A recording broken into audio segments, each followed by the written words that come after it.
형제와 여러분 안녕하세요. 오늘은 6월 21일 목요일 임재와 말씀을 상징하는 도구들이라는 제목으로 출애굽기 37장 1절부터 16절까지를 묵상하겠습니다. 1절 부살렐이 조각목으로 궤를 만들었으니 길이가 2규빗 반, 너비가 1규빗 반, 높이가 1규빗 반이며 순금으로 안팎을 싸고 위쪽 가장자리로 돌아가며 금테를 만들었으며. 자, 부살렐이 하나님의 말씀에 따라서 이제 법궤를 만들기 시작합니다.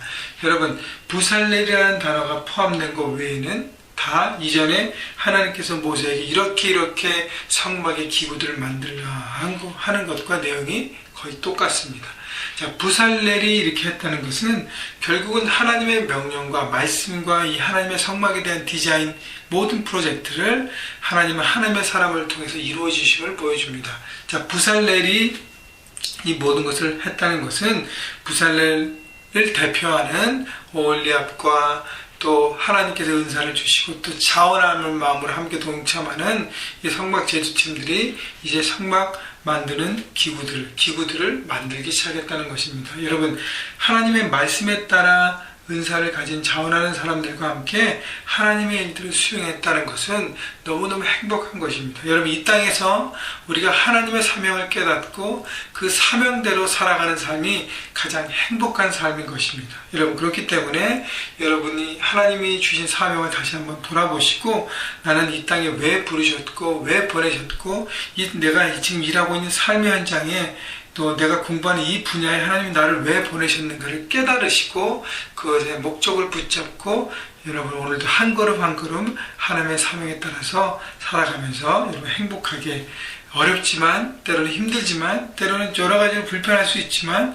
하나님의 그 사명에 따라서 최선을 다하고 멋지게 살아가시는 여러분 모두가 되시기를 주님의 이름으로 축원합니다.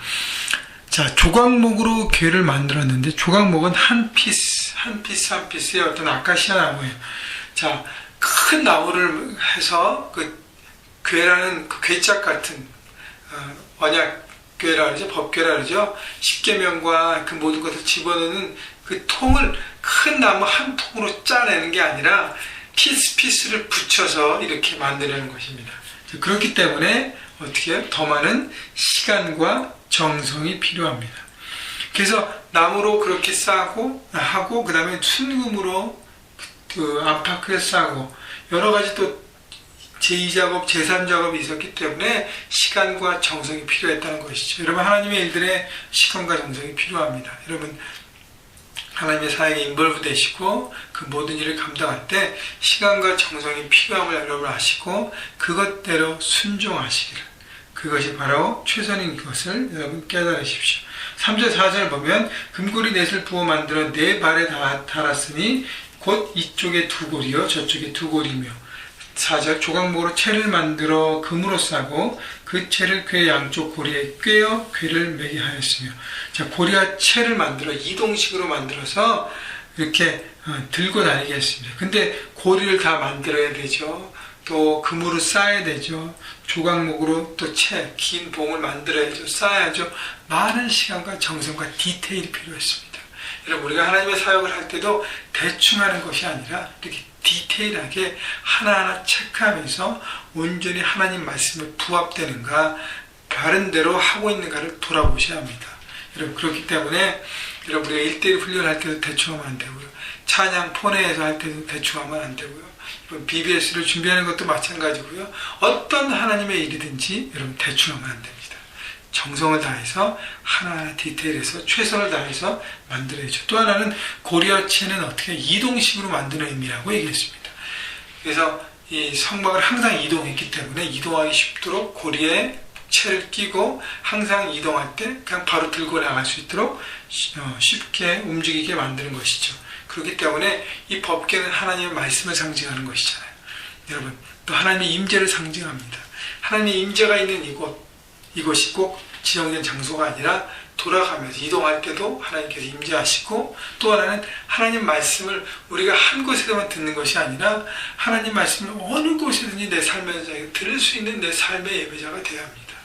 여러분, 직장에서도 일터에서 뭘 만드시다가도 일터에서 사람을 만나거든 갈 때라도 여러분 어느 곳에든지 운전할 때든지 가정에서든지 어느 곳에든지 꼭 교회에서뿐 아니라 하나님의 말씀을 들을 수 있는 장소임을 여러분 기억하시고 그것이 하나님 임재하는 장소가 되기 위해서 여러분들 말씀에 귀를 열고 마음을 열고 생각을 열고 들으셔야 되고요. 매일 아침마다 묵상했던 또 아침 시간에 좀 타이트해서 밤에 묵상하셨던 그것을 순간순간 캐리어 하셔서 생각하셔서 여러분 말씀대로 삶의 현장에서 살아가시기를 여러분 주님의 이름으로 축원합니다. 7, 8절, 9절은 그 이제 법궤를 위에 덮는 속죄소 뚜껑을 얘기하는데 자 9절 보면 그룹들이 그 날개를 높이 펴서 그 날개로 속죄소를 덮었어요.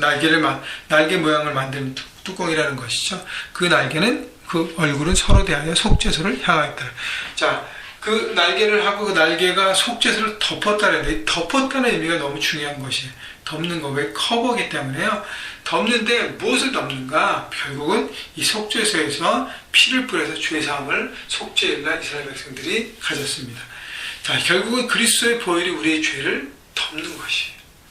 그 죄의 보혈로 우리의 죄를 덮을 때 우리 죄가 사해지고 용서함을 받습니다.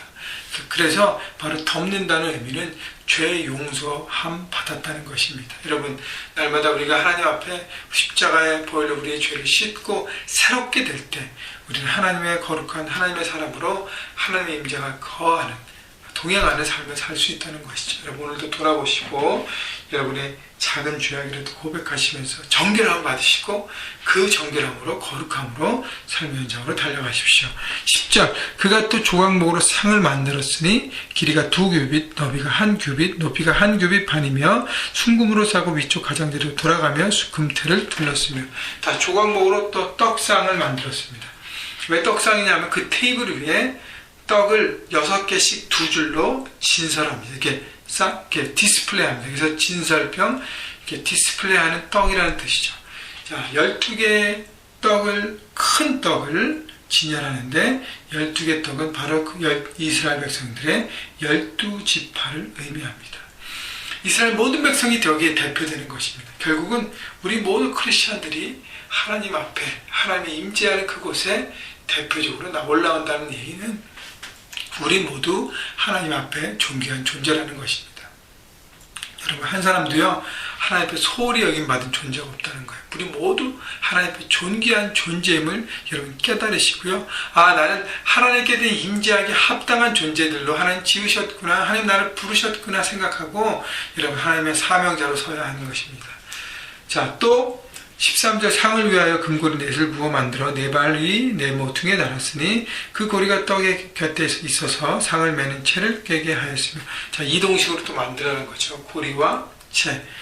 여러분 이 떡상은 떡이 굉장히 큰 사이즈라고 제가 지지난번에 설교할 때 말씀드렸잖아요. 그죠?